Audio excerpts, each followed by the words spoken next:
रघुबंधेश्वराय नमः। पंचदेव नमोस्तुते को आपण को स्वागत। गत अध्याय रे आपण श्रवण करिथिले विष्णुदूत माने आसीचंती धुंदुकारी को नेबा पाई। आजिर आलोच्य प्रसंग बहुत सत्संग सुनिबा परे मध्य मुक्ति काहींकी मिले नाही।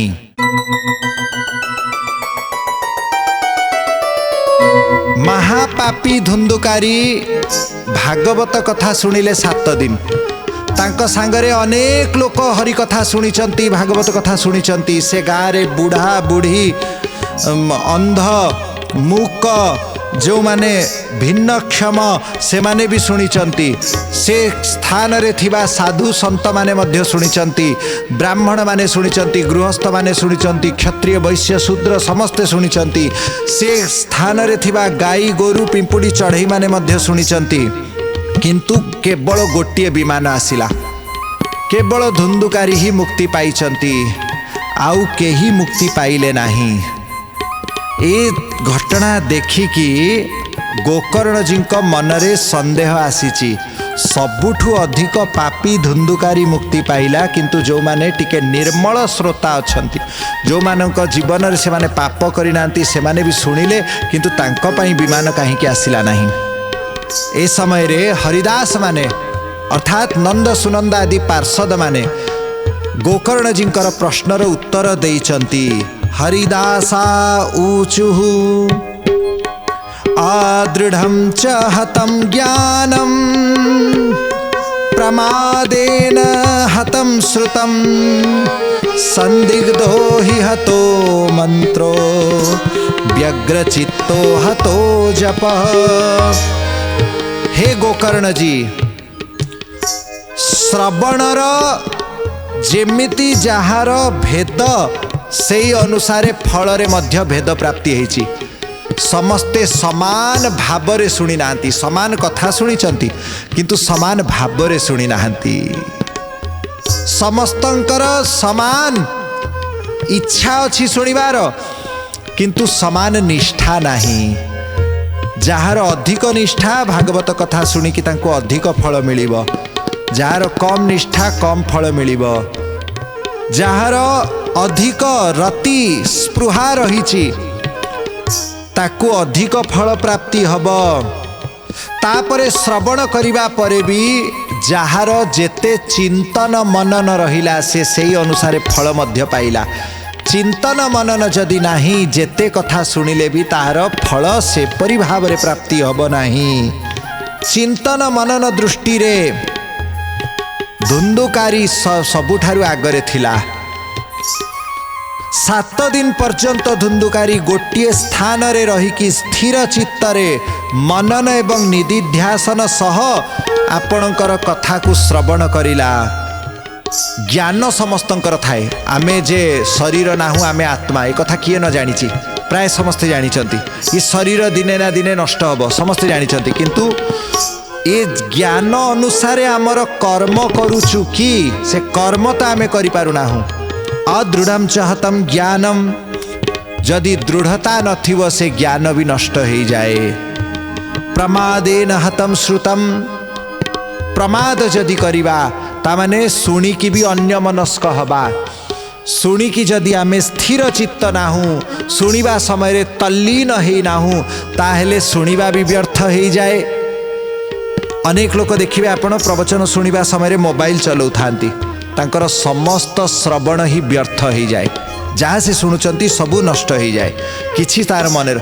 किछि लोक कथा श्रवण करने समय जप भी करुथांती, तांको भी अधा फल मिलिबो। कारण तल्लीन हेकी तादात्म्य सह संपूर्ण मन ध्यान एक करिकी, मन प्राण एक करिकी कथा श्रवण करिबो।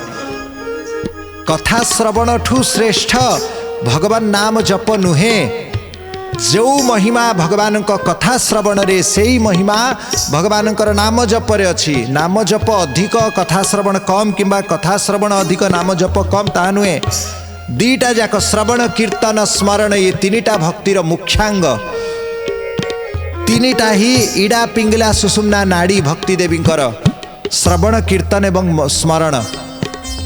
जेतेबेले जो भक्तिर अंग को आपण पालन करुचंती संपूर्ण तन्मय हेकी करंतु, तदाकार हेकी करंतु। अदृढ़ च हतम ज्ञानम प्रमादेन हतम श्रुतम। जो माने श्रवण करुथिले धुंदुकारी मन देकी श्रवण करुथिला, अन्य माने सेमिति मन देकी श्रवण करू नथिले। किछि समय शुणुथिले पुणी किछि समय अन्यमनस्क ही रहउथिले, किछि समय घर कथा चिंता करि नउथिले, किछि समय निज पाख लोक संगे गप सपटिके ही जाउथिले, किछि समय चिंता करथिले से कौन लुगा पिंधिके आसीछि, से कौन सबु खाइके आसीछि, केतेबेले प्रवचन सरिब, केतेबेले भोजन करबाकू जिबु, एई सबु चिंताधारा लोकंकर थिला। तेणु सेमाने मुक्ति पाइले नहीं। संदिग्धो हि हतो मंत्रो। निज मंत्र उपरे जदि संदेह रहिछि ताले से मंत्र मध्य फल दब नहीं। जो मंत्र आपन को गुरु प्रदान करिसंती सेथिरे संपूर्ण विश्वास सह जप करंतु। मंत्र मूलं गुरोर वाक्यम मोक्ष मूलं गुरो कृपा। शास्त्र कहिसंती जे गुरुंकर बाणी ही सबु मंत्रर जननी, सबु मंत्रर मूल। तेणु प्रत्येक मंत्र को गुरुंकर मुखरु जो मंत्र आपण शुणिचंती से मंत्र रे दृढ़ निष्ठा दृढ़ श्रद्धा सह ताकू जप करंतु। संदिग्धो हि हतो मंत्रो व्यग्र चित्तो हतो जप। एवं चित्त जदि चंचल होउची व्यग्र होउची ताहेले जप मध्य नष्ट हो जाए। जपर फल मिले केतेबेले जेतेबेले एकाग्र है कि मन आपण जेतेबेले मेरुदंड सीधा करिकी भगवान को छवि को ध्यान करिकी जप करंती से समय रे ही जप फलवान हुए। आउ नचेत आपण एठी जप करू करू व्यग्र चित्त अछंती, अरे से केतेबेले रोसई सरिला ना नहीं, ठाकुर को भोग दिया हैला ना नहीं, अरे अरे से नाती छुआटा स्कूल जीव तार स्कूल टाइम हो गला रेडी हैला ना नहीं, ता भितर पुणी जप करुचंती, पुणी मोबाइल टिके देखि दउचंती, पुणी जप करुचंती। व्यग्र चित्त हेले जपर फल मिले नाही। व्यग्र चित्त हतो जप। अवैष्णवो हतो देशो। जो स्थान रे वैष्णव नहांती भक्त नहांती से स्थान नष्ट हो जाए। आपण कहिबे केमिति? कारण जोठी संत थिबे भक्त थिबे से स्थान रे ही भक्तिर प्रचार हब, सत्संग हब, भगवानंकर प्रसाद पाइबाकू मिलिब, भगवानंकर श्री विग्रह पूजा हब, भगवानंकर भजन कीर्तन कानरे पड़िब। तेणु से स्थान एवं से स्थान रे रहुथिबा लोक माने समस्तंकर ही कल्याण हो जाए, उद्धार हो जाए। वैष्णव नथिबा क्षेत्र रे अवैष्णवो हतो देशो। जोठी वैष्णव नहांती से स्थान नष्ट हो जाए। हतम श्राद्धम अपात्रकम। अपात्र रे आपण श्राद्ध देबे। निष्ठाहीन ब्राह्मण को जदि आपण दान देबे, आचार शून्य व्यक्ति को जदि आपण वरण करिवे दान करिवे ताले आपण को दान मध्य नष्ट हो जिव। आपण जो श्राद्ध रे भोज्य आदि दउचंती ताहा मध्य निष्फल हो जिव। कारण उत्तम पात्र को दान करिबा उचित। अपात्रे दान नष्ट। जो दान अपात्र रे दिया गला ताहा नष्ट हो जाए। आपण गोटे व्यक्ति को पैसा देले, से पैसा नेला घर को जीवा समय माछ किणी नेला, माछ किणिकी घरे जाई माछ खाइला, ता पाप काहाकू लागिबो? आपण को भी लागिबो। आपण जेहेतु दान देइचंती, जणे मद पीला आपण को पैसा रे मद पीला ताले आपण को भी पाप लागिबो। दान करिबा पूर्वरु विचार करंतु आमे काहाकू दउचु। दाता भोक्ता च विनाश। दाता एवं भोक्ता समस्ते विनाश ही जाती अपात्र रे दान करिबारु। तेणु बहुत विचार करिकी सत्पात्र जोठी गोविंदंकर सेवा होथिबो, गोमातांकर सेवा होथिबो, साधु वैष्णव मानकर सेवा होथिबो, जोठी आपणकर अर्थ सत्कार्य रे लागिबो सेठी ही अर्थ देबा उचित। जोठी असत खर्च हुए सेठी केबे अर्थ दियंतु नाही। कोठी दान देबे ए कथा भल भाबरे विचार करंतु। हतम श्रोत्रिये दानमनाचार हतम कुलम। अश्रोत्रिय अवैदिक नास्तिक अनाचारी दुराचारी व्यक्ति को दान कले से दानर पुण्य मध्य नष्ट हो जाए, दान देवा लोक मध्य नष्ट हो जाए। एवं अनाचार हतम कुलम। आचरण जदि भल नाही, चरित्र जदि खराब है ताने कुल भी नष्ट हो जाए। चरित्र को आगे बंचातु। चरित्र ठीक थिले ही कुलर उज्जवल जस बाना उड़ीब। आउ जोठी चरित्र नष्ट हो गला सेठी कलंक लागिब, बदनाम आसीब, कुल मध्य नष्ट हो जिवो, वर्ण संकर जन्म हेबे। तेणु एठी कुआ जाइछि केमिति सुनिबा उचित। सुनिबा पूर्वरु आम भितरे चारिटा लक्षण आसीबा उचित। ये चारिटा गुण जदि आपणकर अछि ताहेले आपण जहा सुनिबे ताहा फलवती हब। आउ जदि आपण ये चारिटा गुण को छाड़ी की भागवत कथारे बसिबे से कथा भी निष्फल हो जिवो। सत्य ज्ञाने गुरुर्वाक्ये जहार विश्वास। सत्य ज्ञाने गुरुर्वाक्ये जहार विश्वास। अवश्य ताहार है ब्रजभूमि वास। अवश्य ताहार है ब्रजभूमि वास। अवश्य ताहार है ब्रजभूमि वास। अवश्य ताहार है ब्रजभूमि वास। जहाँकर गुरुंक कथा उपरे विश्वास रहिछि। प्रथम गुण गुरु जहा कहउचंती ताहा सत्य। ए विषय गोटे विचारणीय कथा। जार तार मुखे ना सुनिब कृष्ण उपदेश। जहा ताहा मुखरू भगवानंकर कथा श्रवण करिबा उचित नुहे। एठी सनकादि ऋषि वर्णना करुचंती जे नंद सुनंद आदि पार्षद कौन कहले भगवान को कथा सुनिबार कौन कौन सबू प्रसंग रही। भगवान कथा श्रवण करने पूर्वरु चारिटा गुण आम भितर आनिबार आवश्यकता रही। चारिटा गुण कौन? विश्वास और गुरुवाक्यसु। गुरुंकर कथा जहाँ शुणुचंती ताकू सत्य बोली मानतु। एठी गोटे आउ गोटे बिंदु रही। कौन? जहाँ ता मुखरे भगवान को कथा शुणिबे नहीं। आजिकाली बहुत प्रवक्ता अछंती किंतु शास्त्रीय कथा किए कहउचंती, महापुरुषों बाणी को किए कहउचंती, निज मन मताणिया गप कहानी शुणेबा लोक बहुत अछंती। निजे सिद्धांत जानती नहीं, आचरण करती नहीं, भगवान को भक्ति शून्य अछंती। केवल भल भल गप जानिचंती, गाइबा बजेबा जानती बोलिकी जहाँ किछि बखाणी देबे। ताहा भगवत प्राप्ति करई पारिबो नाही, ताहा सत्य प्राप्ति करई पारिबो नाही, तत्व प्राप्ति करई पारिबो नाही। तेणु जार तार मुखे ना सुनिब कृष्ण उपदेश। जेमिति उत्तम खीरी जदि सर्प मुह टिके देदब, जदि सर्पर विषरे संयुक्त हो गला ताले से खीरी भी विष हो जाए। ठीक सेमिति अमृतमय एही भगवान कथा जदि कौनसी असत व्यक्तिर मुखरू शुणिबे ताले सेतिरे असत गुण आसी जाइथिबो। आगे बाछंतु काहा पाखरु शुणिबे। आचरणशील संतों पाखरे ही भगवान कथा शुणिबा उचित। आगो को बता जाइछि वक्ता केमिति थिबा दरकार। कहले विरक्तो वैष्णवो विप्रो वेद शास्त्र विशुद्धिकृत दृष्टांत कुशलो धीरा वक्ता कार्योति निस्पृह। अति निस्पृह निर्लोभी व्यक्ति पाखरु भगवान कथा श्रवण करंतु। लोभी व्यक्ति भगवान कथा कहले किछि लाभ होब नाही। निर्लोभ अति निस्पृही, केवल निस्पृही नुहे अति निस्पृही व्यक्ति। विरक्त प्रथम लक्षण बतेले वैराग्यवान, त्यागी, साधु, संथ मुखरु ही भगवान कथा शुणा जाए। तेणु एठी कुआ जाइछि विश्वासो गुरुवाक्येषु। द्वितीय हैला स्वस्मिन् दीनत्व भावना। मु किछि जानी नाही। ए कथा जार हृदय रे दृढ़ विश्वास थिबो मु किछि जानि नाही। मो महाप्रभु मो गुरुदेव जेमिति कृपा करिसंती मु ताहा कहूछि। एमिति भावना वक्तार थिबो, श्रोतार मध्य या भावना थिबो मु किछि जानि नाही। केतेक श्रोता माने परीक्षा नेबा पई बसंती। देखिबा कोन कहउचंती। अरे तुमे कौन देखिब?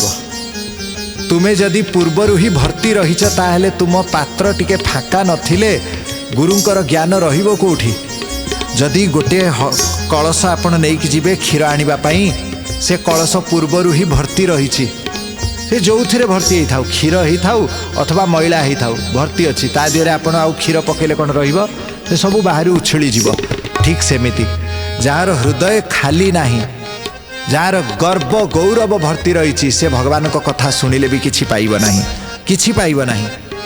स्वस्मिन् दीनत्व भावना। मनोदोष जयश्चैव। मनर दोष कौन? कामना, ବାସନା, କ୍ରୋଧ, ଲୋଭ, ଅହଙ୍କାର ଏଗୁଡ଼ା ରଖିଥିବେ। ଭଗବାନ କଥା ଚାଲୁଥିବ, ଗୋଟେ ସୁନ୍ଦର ମହିଳା ଆସିକି ବସିଯିବେ। ଆପଣ ମନରେ ଯଦି କାମନା ଥିବ, ଆପଣ ନଜର ବାରବାର ମହିଳା ଆଡ଼କୁ ଯିବ। ପ୍ରବଚନ ସରିଗଲା, ଆଉ କିଛି ଲାଭ ମିଳିବ ନାହିଁ। ପ୍ରବଚନ ଶୁଣିଲେ କିଛି ଲାଭ ହେବ ନାହିଁ, ଉଲ୍ଟା ଅପରାଧ ହେବ। କାରଣ ଭଗବାନଙ୍କ ଦରବାରରେ ଆସିଥିବା ଗୋଟିଏ ବ୍ୟକ୍ତି, ଗୋଟିଏ ଜୀବ ପ୍ରତି ଆପଣ କୁଦୃଷ୍ଟି କରୁଛନ୍ତି, ଭୋଗ ବାସନା କରୁଛନ୍ତି।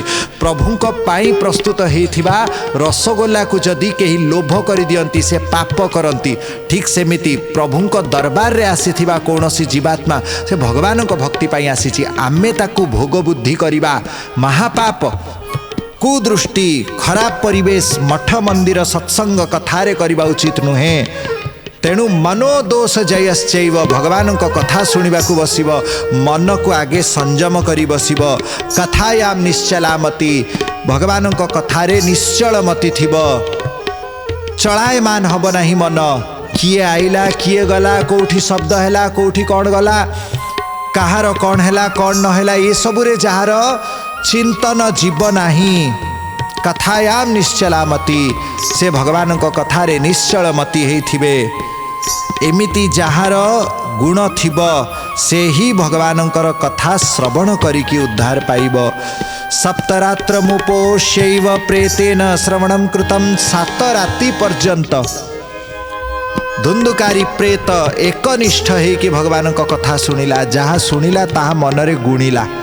ଆପଣମାନେ ପ୍ରବଚନ ଶୁଣିକି ଯାଆନ୍ତି, ସକାଳୁ ଆସିଥିବା ପ୍ରବଚନ ଆପଣ ଶୁଣନ୍ତି, କିନ୍ତୁ 2 ଘଣ୍ଟା ପରେ ଯଦି କିଏ ପଚାରିବ ଆଜି କ'ଣ କହିଲେ, ଆଜି ମୁକୁନ୍ଦ କୃଷ୍ଣ ମହାରାଜ କ'ଣ କହିଲେ, କିଛି ମନେ ରହିବନି। ପଞ୍ଚଦେବତାରେ ଆଜି କ'ଣ ପ୍ରସଙ୍ଗ ଶୁଣିଲେ, ନା ଆଜ୍ଞା ଶୁଣିଥିଲୁ, ଭଲ କହୁଥିଲେ, କ'ଣ କହୁଥିଲେ ନା ମନେ ନାହିଁ।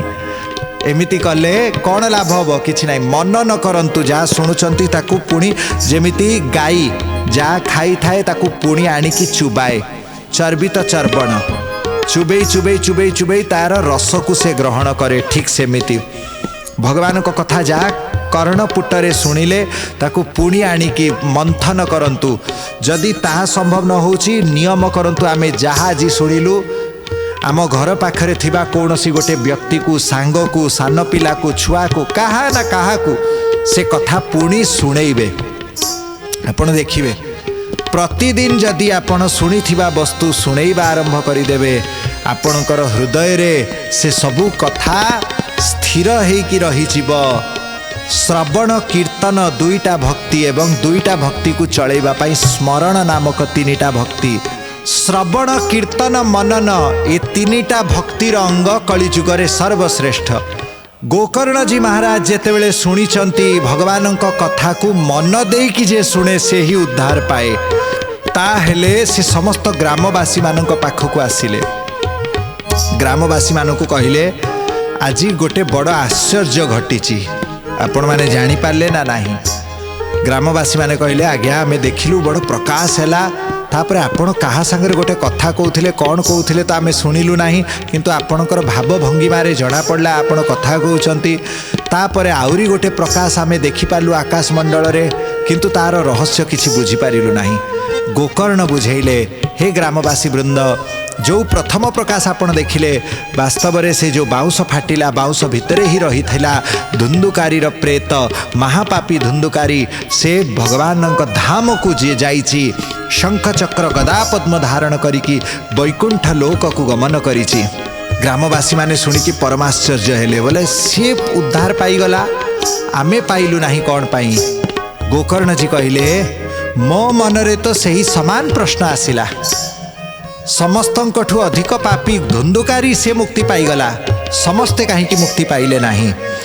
ଏ ସମୟରେ ମୁଁ ନିଜର ମନର ପ୍ରଶ୍ନ ପଚାରିଛି ସେଇ ବୈକୁଣ୍ଠବାସୀ ହରିଦାସମାନଙ୍କୁ, ନନ୍ଦ ସୁନନ୍ଦ ଆଦି ପାର୍ଷଦମାନଙ୍କୁ ପଚାରିଛି।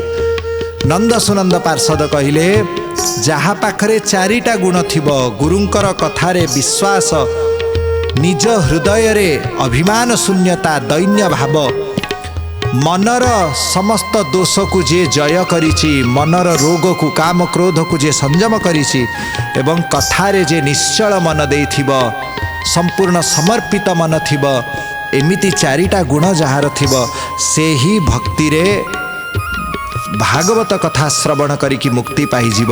केवल भागवत नुहे कौनसी भगवानंकर कथा 7 दिन शुणिले ही सप्ताह श्रवणयन मुक्ति, सप्ताह श्रवण रे ही मुक्ति प्राप्त हब। तेणु ए कथा जेतेबेले समस्त ग्रामवासी माने शुणिले, ग्रामवासी मानक आखिरे लुह आसीगला। कहले धन्य धन्य हे गोकर्ण, आपण प्रेत मानक मध्य मुक्ति प्रदान कले, आमे मनीष आमको भी मुक्ति मार्ग बतांतु।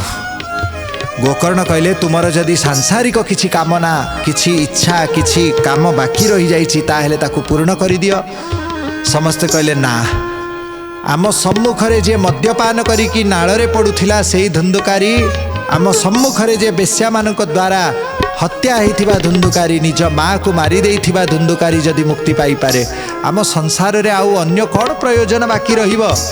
आमको केवल मुक्ति प्रदान करंतु, आमको केवल मुक्ति प्रदान करंतु। आउ थरे भागवत कथार आयोजन हेइ थाउ। ए कथा गोकर्ण जी महाराज आषाढ़ शुक्ल नवमी अर्थात जहाँ को आमे नवमी संध्या दर्शन बोली कही थाउ, से दिनठू गुरु पूर्णिमा पर्यंत, आषाढ़ पूर्णिमा पर्यंत प्रथम कथा हेइथिला। तापरे पुणी श्रावण मासरे शुक्ल पक्ष नवमी तिथिरु, आउ केही केही कहती से श्रावण मासरे अन्य कौनसी तिथिरु आरंभ हेइछि एवं श्रावण मासरे ही सप्ताह व्यापी कथा पुनर्बार गोकर्ण जी महाराज करिसंती। कलिजुगर 200 वर्ष बीतीछि। जेतेबेले 7 दिन पर्यंत समस्ते तन्मय हेइकी कथा शुणिचंती, से समय रे बड़ आश्चर्य घटना घटिला। गोटे विराट सुंदर विमान देखि पारिले, समस्ते चाक्षुष देखिचंती। से विमान रे भगवान अछंती, भगवान नारायण समस्त प्रजा मानक मध्यरे निजर मणि विमान रे विराजमान भगवान श्री कृष्णचंद्र स्वयं प्रकट ही जाइचंती। बोलो भक्तवत्सल भगवान की जय। समस्ते आनंद रे कीर्तन करुचंती। भगवान जेतेबेले समस्तंक सम्मुख रे प्रकट होइचंती, निजर मणिमय विमान रे भगवान दंडायमान हेले एवं निजर शंख पांचजन्य शंख को काढ़िचंती। भगवान शंख वादन करिचंती। समस्ते प्रभुंकर दर्शन करिचंती। किपरि भाव सते जेमती चातक पक्षी को आज स्वाति नक्षत्रर मेघ वर्षार अमृतमय शीतल एवं सुंदर जलबिंदु प्राप्त होइछि, एमिति चातक पक्षी परि समस्ते अनै रहिथिले। प्रभु को आज दर्शन प्राप्त करिचंती। भगवानंकर मेघ श्याम वर्ण रेशम पीतांबर भगवान धारण करिचंती। किरीट कुंडल रे प्रभुंकर श्रीअंग मंडित अछि। से गारे थिबा कुकुर एवं चंडाल पर्यंत जेते जीव थिले समस्ते भगवानंक आग्रह रे विमान रे चढ़ी जाइचंती। असंख्य विमान असंख्य भक्त माने भगवत धाम को प्रयाण करिचंती। एही प्रकार गोकर्णेन स गोपालो गोलोकं गोपवल्लभं कथा श्रवणतः प्रीतो निर्यायो भक्तवत्सल। एही समय रे जेतेबेले विमान सबु जीवाकू लागिला, गोकर्ण जी प्रश्न पचारिचंती। हे हरिदास माने भगवानंक कथा शुणिकी पापी एवं निष्पाप समस्ते भगवानंकर धाम को गले, भगवानंक कथा श्रवण कले मुक्ति मिले। एटा मु साक्षात देखुची। कौन भगवानंक कथा कहिले कौन मुक्ति मिले नाही? ए समय रे विष्णुदूत माने कहिले, हे गोकर्ण जी, जो माने आपणक परि निष्काम भाव रे भगवानक कथा प्रचार करती, तांकु नेबा पई भगवान विमान पठांती नाही, तांकु नेबा पई स्वयं भगवान विमान नहीं कि आसिचंती। देख साक्षात भगवान आसिचंती। गोकर्ण जी भगवान को दर्शन कले। प्रभु तांकु आलिंगन करिचंती। सेही गोपाल गोपी वल्लभ श्री गोपीजन वल्लभ श्याम सुंदर गोकर्ण जी को निज अंगरे सम्मिलित करिचंती। तांको हाथ धरिकी गोलोक धाम को नहीं कि जाइचंती। एमिति श्रीमद् भागवत कथार अमृतमय महिमा सनकादि ऋषि नारदं को सुनाउचंती। चर्चा जारी रहिब पंचदेव नमोस्तुतेर आगामी अध्याय रे। गुरु गोविंदाय नमः, बंधेश्वराय नमः।